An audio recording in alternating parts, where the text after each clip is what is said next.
आज की इस वीडियो में हम जानेंगे केजीएफ की रियल हिस्ट्री के बारे में और उससे जुड़े अनसुने अमेजिंग फैक्ट्स के बारे में। आप में से अधिकतर लोगों ने केजीएफ फिल्म को देखा ही होगा। अब उसका सेकंड पार्ट भी आ गया है और केजीएफ काफी हिट भी हुई थी। पर क्या आपको पता है कि केजीएफ सच में एक जगह थी और उसका वास्तविक वजूद था? तो आज की वीडियो में हम रियल केजीएफ के बारे में बताने जा रहे हैं।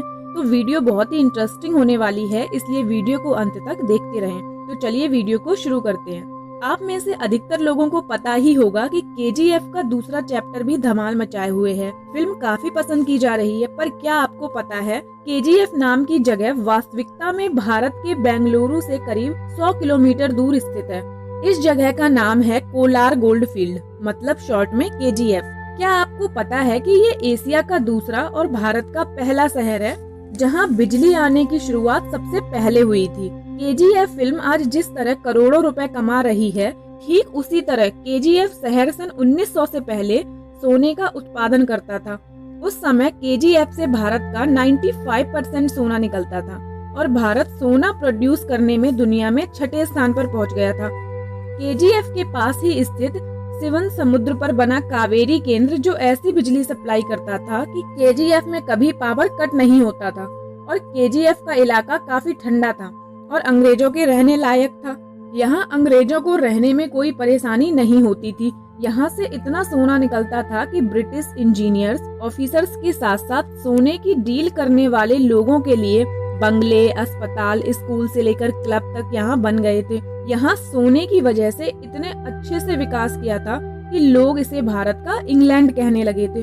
और लोगों का कहना है कि जब तक अंग्रेजों के समय यहाँ माइनिंग चली तब तक यहाँ कभी बिजली कट नहीं हुई। लेकिन आज स्थिति ये है कि यहाँ रहने वाले मजदूर भीषण गरीबी में जीने को मजबूर हैं। आज स्थिति ये है कि यहाँ रहने वाले 2.5 लाख से ज्यादा लोगों के पास ना तो बेहतर घर हैं और ना कोई सुविधा, और इसके ऊपर से माइनिंग के कचरे से जो प्रदूषण फैलता है वह ढेरों बीमारियों की वजह बना हुआ है। लेकिन अंग्रेजों ने भी अपने शासन काल में यहाँ दोगलापन किया।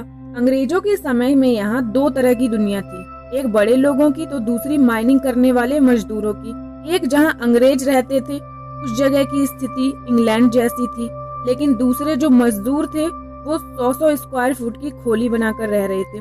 ना तो उनके पास रहने के प्रॉपर घर थे, ना ही और जरूरी सुविधाएं, यहाँ तक कि प्रॉपर टॉयलेट भी नहीं थे यहाँ के मजदूरों के पास। लेकिन एक चीज थी, वो था रोजगार।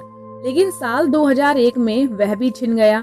121 साल तक चले केजीएफ को उस समय की सरकार ने बंद कर दिया। इसके पीछे कहा गया कि खनन में आने वाले खर्चे उससे होने वाली कमाई से कहीं ज्यादा हैं। सरकार इस खर्च का बोझ उठाने में असमर्थ थी। सरकार का कहना था कि इस समय हम करीब 30,000 कर्मचारियों का बोझ नहीं उठा सकते और सरकार ने माइनिंग बंद कर दी, क्योंकि सरकार के मुताबिक उतना सोना यहाँ से नहीं निकल रहा था जितना खर्चा यहाँ की कार्य प्रणाली पर आ रहा था। इसके बाद से यहाँ काम करने वाले कर्मचारियों की स्थिति इतनी बिगड़ी कि अब ना तो उनके पास नौकरी बची और ना ही उनके पास रहने के लिए कोई घर। और यहाँ तक ही नहीं, इसके साथ ही यहाँ काम करने वाले तमाम मजदूर बीमारियों के शिकार बन गए, जैसे कि लंग कैंसर, लीवर कैंसर और सिलिकोसिस। आज के समय में ना ही इस इलाके में बेहतर बिजली है और ना ही पीने के लिए साफ पानी। माइनिंग की वजह से यहाँ साइनाइड हिल्स बन गए हैं। उससे गुजरने वाली हवा और पानी यहाँ के लोगों की सेहत खराब कर रही है। साल 2001 में खदान बंद हुआ तो हजारों श्रमिक सड़कों पर उतर आए। उन्हें साथ मिला उन मजदूरों का जो पहले ही नौकरी खो चुके थे। बाद में सरकार ने मजदूरों से बात करके उन्हें अलग अलग पैरामीटर में पेंशन और मुआवजे दिए। हालांकि मजदूरों का कहना है कि ये मुआवजे जीवन काटने के लिए पर्याप्त नहीं थे। कई वर्षों तक केंद्र सरकार और भूविज्ञान विभाग ने काम किए। MS मुनिस्वामी कहते हैं केजीएफ में अब भी 10,000 करोड़ से ज्यादा की कीमत का सोना है। 20 साल से वहाँ खुदाई नहीं हुई है। करीब 12,500 एकड़ में फैले इस क्षेत्र के आधे भाग में ही खुदाई हुई है। आधे भाग का सोना अभी वहीं है। साल 2001 में जब माइन बंद की गई तो इसकी संपत्ति करीब 4.1 करोड़ डॉलर आंकी गई थी। हालांकि उस समय 1 टन मिट्टी खोदने में 11,000 रुपए की लागत लगी थी और सोने का भाव 3,000 रुपए प्रति ग्राम था। ऐसे में माइन को बंद करना ही सरकार ने उचित समझा। आइए अब थोड़ा केजीएफ के इतिहास की कहानियों को जानते हैं। यहाँ ये कहानियां प्रचलित हैं कि यहाँ लोग हाथ से खोदकर सोना निकालते थे, जिसकी सूचना ब्रिटिश सरकार में लेफ्टिनेंट रहे जॉन वॉरेन को मिली तो वह मौके पर पहुंचे। उन्होंने ग्रामीणों से कहा कि जो इस खदान से सोना निकालकर दिखाएगा उसे इनाम मिलेगा। इसके बाद कई ग्रामीणों की मौत सोने की चाहत में हुई, पर पुख्ता तौर पर सोने की निकासी का काम यहाँ शुरू नहीं हुआ। लेकिन साल 1871 में ब्रिटिश सैनिक माइकल फिट्जगेराल्ड लेवली की एशियाटिका जर्नल में छपी एक रिपोर्ट मिली जिसमें कोलार गोल्ड फील्ड का उल्लेख था। उन्होंने बैलगाड़ी से इलाके में रिसर्च की और वह सोने के खदान तक पहुंचने में कामयाब रहे। सन 1875 में उन्हें मैसूर के राजा से वहां खुदाई का लाइसेंस मिला और इसके बाद केजीएफ पूरी दुनिया में छा गया। साल 1956 में केंद्र सरकार ने केजीएफ का कंट्रोल अपने हाथों में ले लिया। ज्यादातर खदानों का स्वामित्व राज्य सरकार को दे दिया गया। इसका राष्ट्रीयकरण किया गया, लेकिन इस बीच केजीएफ घाटे का सौदा साबित होने लगा।